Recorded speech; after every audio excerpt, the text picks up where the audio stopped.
20 देशों के G20 summit के लिए मेहमानों का आना जाना शुरू हो चुका है।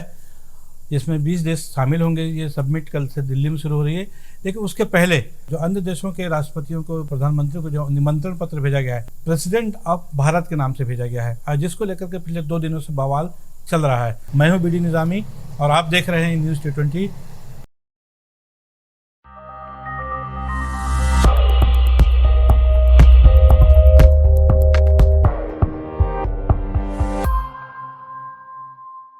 सवाल उठता है कि अभी तक जो था बात ये होती थी प्रेसिडेंट ऑफ इंडिया हुआ करता था, लेकिन प्रेसिडेंट ऑफ भारत कैसे हो गया, इसको लेकर के विपक्षी दलों ने अपनी बात उठानी शुरू कर दी है। पिछले लगभग 1 हफ्ते से एक बात और बात चल रही है वन नेशन वन इलेक्शन की। उसको लेकर भी मुद्दा बहुत गर्म है, जिसके लिए 18 से 22 सितंबर के लिए सत्र भी बुलाया जा चुका है। एनडीए और इंडिया दोनों में बहुत जबरदस्त रस्साकसी चल रही है। आज पूर्व राष्ट्रपति रामनाथ कोविंद के निवास पर, जो कि 12 जनपथ है, वहां पर दोपहर 3 बजे एक बैठक भी हुई। जो कमेटी बनाई गई थी रामनाथ कोविंद जो पूर्व राष्ट्रपति हैं उनके नेतृत्व में, उसकी पहली बैठक हुई है, जिसमें तमाम तरह की चर्चाएं हुई हैं कि भाई इसको वन नेशन वन इलेक्शन को कैसे इम्प्लीमेंट किया जाए, उसमें कोई क्या कानूनी उसके पहलू हो सकते हैं, राज्यों की सरकार से कैसे बातचीत होगी, और जो एक्सपर्ट हैं उसमें जो इलेक्शन से रिलेटेड, वो तब उन लोगों की बातचीत हुई। लेकिन अभी भी कुछ लोगों से के नाम उसमें भी आने शामिल हैं। आज उसकी शुरुआत भर हुई है कि 18 से 22 तारीख तक ये संसद का जो विशेष सत्र बुलाया गया है, उसमें इस बात के आने की संभावना है। विपक्षी दलों का खासतौर पर यह आरोप है, और सोनिया गांधी ने भी इस बात को उठा रखा है कि आमतौर पर होता यह है कि जब भी कोई भी सत्र बुलाया जाता है तो उसके एजेंडे पहले से तय किए जाते हैं। वो और सारे जो पक्ष विपक्ष के सभी लोगों को इस बात की जानकारी रहती है कि उस सत्र के दौरान किस किस समय पे किस किस विषय पर चर्चा होगी। लेकिन ये जो 18 तारीख से 22 तारीख तक का जो विशेष सत्र बुलाया जा रहा है, इसमें इसका कोई एजेंडा फिक्स नहीं किया गया है।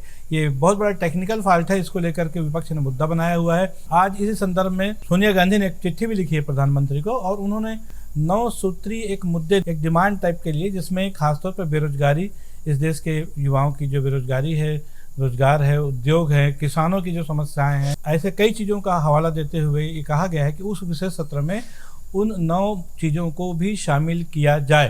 बहरहाल ये शामिल होगा या नहीं होगा, यह सरकार की क्या नीति है, सरकार क्या चाहती है, सरकार के मन में क्या है। अभी तक जो बातें सामने आ रही है उसमें 2 बातें हैं। उसमें पहली बात तो सबसे महत्वपूर्ण बात यह है कि जो इंडिया नाम है, जब से विपक्षी गठबंधन ने अपनी टीम का नाम इंडिया रखा है, तब से कहीं ना कहीं उसको लेकर के जो केंद्र की सरकार है उसमें कहीं ना कहीं उसमें बेचैनी नज़र आ रही है, और वो इंडिया शब्द से ही शायद कहीं ना कहीं गुरेज कर रहे हैं। और ये गुरेज आज इतना बढ़ गया है कि भारत के निमंत्रण पत्र जो जाता है G20 के समिट का, उसमें जो भेजने वाले का नाम जो राष्ट्रपति के नाम से जाता है, तो प्रेसिडेंट ऑफ इंडिया जाता है, तो प्रेसिडेंट ऑफ भारत कर दिया गया। ये बहुत बड़ा मुद्दा इसको बना दिया गया विपक्ष ने भी कि भाई ऐसी क्या ज़रूरत आ पड़ी थी। इस संदर्भ में हालांकि जो केंद्र सरकार के जो नुमाइंदे हैं, उनके जो प्रवक्ता हैं, उनके जो नेता है, बार बार दलील दे रहे हैं कि ये नाम जो है इंडिया, ये अंग्रेज़ों का दिया हुआ नाम है, और 75 साल से ज़्यादा हो रहे हैं इस देश को आज़ाद हुए, तो उसको हम वापस अपने मूल नाम पे भारत पे लाना जा रहे हैं। इसको लेकर के जो विपक्षी गठबंधन, उन्होंने भी अपने संविधान का हवाला दिया कि संविधान में जो लिखा हुआ है इंडिया और भारत दोनों का उल्लेख है, इसलिए ऐसी कोई ज़रूरत समझ में नहीं आती कि इसको बदला जाए। ये तो बहस है अभी जो चलेगी, और ये देखना है कि 18 से 22 सितंबर तक जो संसद का जो विशेष सत्र बुलाया गया है उसमें क्या क्या मुद्दे रखे जाते हैं। एक बात और है, और वो ये है कि जो विपक्षी गठबंधन है और उनकी जो तैयारी है इस मामले को लेकर के, वो काफ़ी मुस्तैद है। उनकी दलील ये है कि अगर विपक्षी गठबंधन कल अपना नाम, कि जो उस टीम का नाम कहीं को भारत रख लेते हैं, तो क्या फिर ये भारत को भी बदलेंगे। इस संदर्भ में मुख्यमंत्री दिल्ली के जो है अरविंद केजरीवाल, शिवसेना की प्रवक्ता प्रियंका चतुर्वेदी जैसे लोग एकदम मुखर हो चुके हैं और एकदम कट टू कट केंद्र सरकार के खिलाफ लगातार बोल रहे हैं। उनका कहना है कि हम हर किस्म की चुनौती का सामना करने के लिए तैयार हैं, और ये केंद्र सरकार जबरदस्ती थोपने वाला काम कर रही है।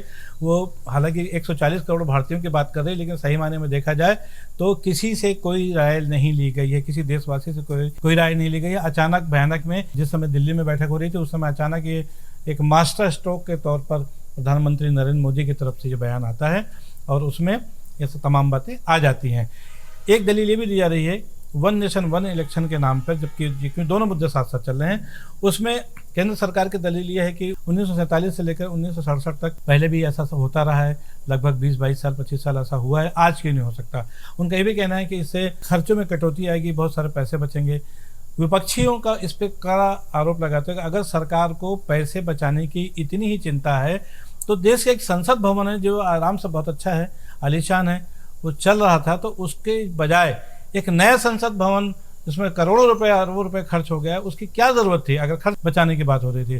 तो सरकार की इस दलील को विपक्ष मानने को तैयार नहीं है कि खर्च बचाने के नाम पर वन नेशन वन इलेक्शन की बात हो रही है। उनका साफ साफ कहना है कि कहीं ना कहीं जो पिछले दिनों में जो चुनाव हुए हैं उसमें एनडीए की सरकार को बहुत मुंह की खानी पड़ी है, जिसमें खासतौर पर हिमाचल प्रदेश और कर्नाटक राज्य शामिल हैं, बंगाल भी शामिल है, पश्चिम बंगाल का। और अब जबकि 5 राज्यों में चुनाव होने जा रहे हैं 4 महीने बाद, उस समय इसलिए कहीं ना कहीं विपक्षी गठबंधन इंडिया बना हुआ है। इससे केंद्र की सरकार दहशत में है और इसीलिए कहीं ना कहीं अपनी संभावित हार से बचने के लिए वो चाहती है कि लोकसभा और विधानसभा के चुनाव एक साथ कराए जाएं और ताकि प्रधानमंत्री की जो लोकप्रियता है उसको इनकेस करें विधानसभा में भी, जो कि आमतौर पे वो नहीं कर पा रहे हैं। लेकिन ये बहुत बड़ा टेक्निकल मामला है कि जिन राज्यों में पिछले 1 साल पहले चुनाव हुए या 2 साल पहले चुनाव हुए, उनको एक साथ कैसे करा सकते हैं। क्या उस प्रदेशों की सरकारें मानेंगी, क्या नेता मानेंगे, या और कहीं वो कोर्ट चले गए तो क्या होगा। कोर्ट का भी एक रास्ता जो प्रजातंत्र में सबके लिए खुला रहता है। देखा जाए तो ये इतना आसान काम नहीं है, लेकिन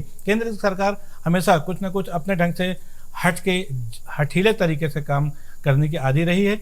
हो सकता है कि इसके पीछे भी उनकी कोई योजनाएं हो, जिसका खुलासा हुआ 18 से 22 तारीख के दौरान जो विशेष सत्र बुलाया जा रहा है उसमें 22 तारीख के बाद ही समझ में आएगा। बहरहाल केंद्र सरकार के मन में क्या है, केंद्र की सरकार कैसे अपने बिना एजेंडे के बुलाई गई विशेष सत्र को उसको कैसे अपने फायदे के लिए इस्तेमाल करती हैं। जो 2 मुद्दे हैं खासतौर पे, वन नेशन वन इलेक्शन और इंडिया की जगह नाम बदलकर भारत करने का, इस पर 18 से 22 सितंबर के बीच क्या रस्साकशी होती है, सरकार की क्या प्लानिंग होती है, वो किसमें कितना कामयाब हो पाती है।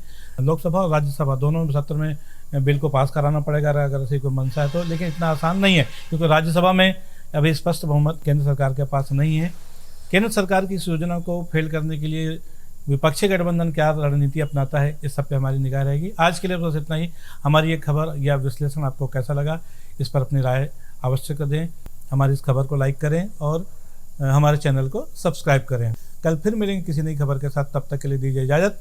जय हिंद, जय भारत, जय छत्तीसगढ़।